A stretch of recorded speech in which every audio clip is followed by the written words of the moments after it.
From Maradona doping his opponent with tranquilizers to Neymar's weird injuries around the 11th of March every single year, these are the biggest conspiracies in football. 1. Iniesta Pedro. Let's start by rewinding back to 2012. So, during a big game for Barcelona, there was this whole drama with the Syrian TV claiming Messi and his buddies, Iniesta and Pedro, were sending secret messages to rebels through their passes. They said these passes were like coded instructions on smuggling weapons into Syria. These even had graphics showing a map of Syria with arrows pointing to where the ball was supposed to go. But hey, when you're as famous as Messi, I guess people come up with all sorts of wild stories. But here's another wild conspiracy involving Messi's home country, Argentina. 2. Argentina holy water scandal. So back in the 1990 World Cup, during a crucial match against Brazil, there was this crazy conspiracy theory. Maradona was on fire, and Branco, the Brazilian player marking him, was having a tough time keeping up. But then, out of nowhere, Branco suddenly started feeling all sleepy and sluggish after taking a sip from a water bottle given to him by an Argentina staff member. Maradona ended up setting up the winning goal, and later he claimed that the water might have been spiked with tranquilizers. Yep, you heard that right, tranquilizers in the water. They even called it the holy water scandal. Wild story, man. But hey, when it comes to football, anything can happen, I guess. But something else happened in another World Cup. 3. South Korea. Let's now proceed to the 2002 World Cup in South Korea. Till today, people still talk about this tournament, and there's a lot of controversy around it.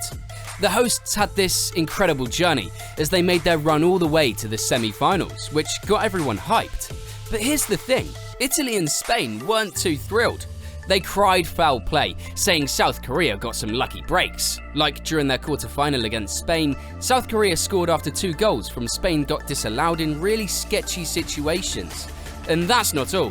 In the last 16, they got some questionable calls in their favour against Italy. Plus, get this, both referees from those games got the boot for being involved in match fixing.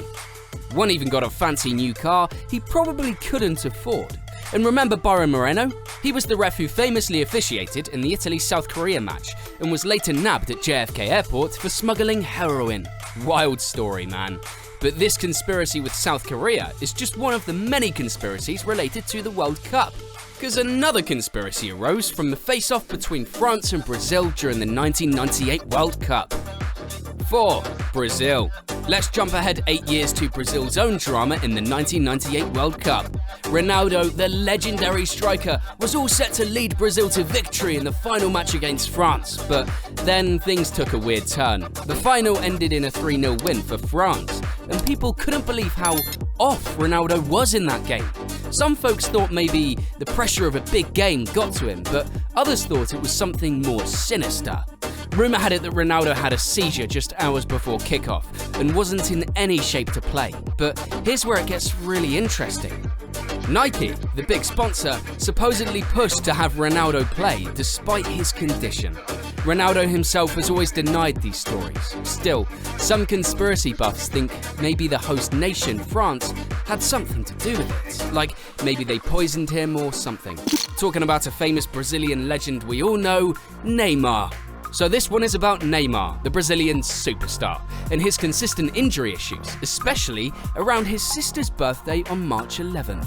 It's kind of weird, but if you look back at his injury history since 2015, he's missed games close to that date 5 times due to injury and twice due to suspension. Some people actually wonder if he's doing it on purpose so that he can hang out with his sister on her birthday. Could this be just a coincidence, or could it be something more? Anyway, Neymar is now playing in Saudi Arabia, which has sparked some controversy. See, Saudi Arabia, along with countries like Qatar and UAE, have been accused of sports washing. It's like when a country buys sports teams or events in other places to make themselves look good. Some people think they're pumping money into football, not because they love the game, but to distract from other stuff, like human rights issues. And get this, despite all the cash they're throwing around, they're not really making much back. Makes you wonder if there's more to it than just football. 6. Bobby Moore. Let's talk about Bobby Moore, one of England's greatest footballers of the 70s. So there was this wild incident from back in 1970. England were defending their World Cup title in Colombia that year, but during that tournament, Moore got accused of stealing an emerald bracelet from the hotel jewelers. Can you imagine?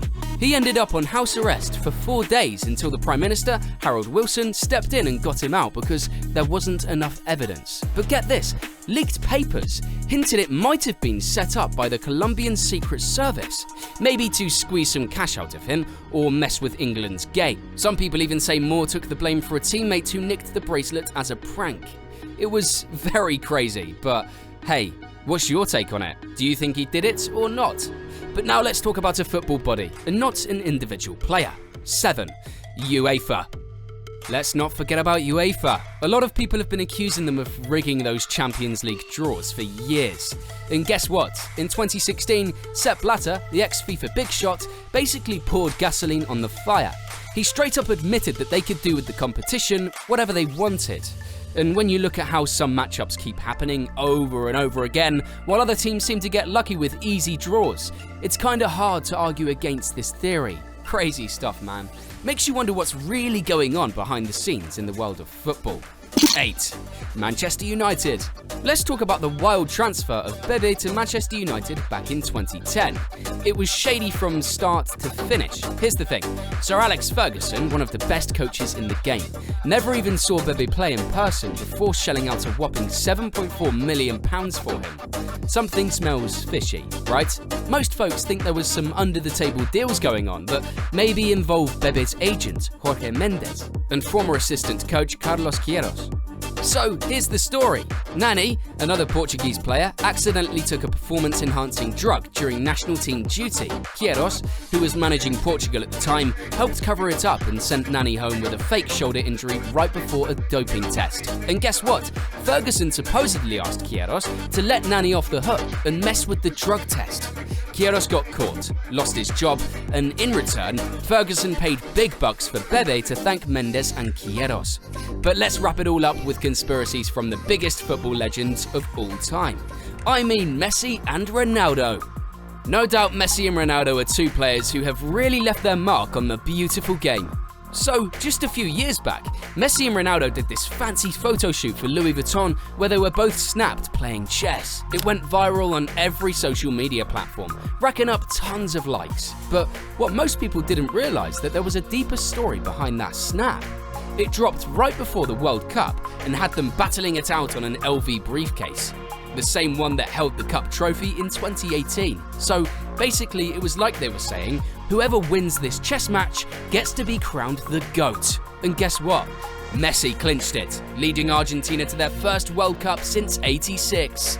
But you know what's really cool? Is that both Messi and Ronaldo are subscribed to my channel. If you want to be as cool as them, hit that subscribe button. And welcome to the team. Cheers!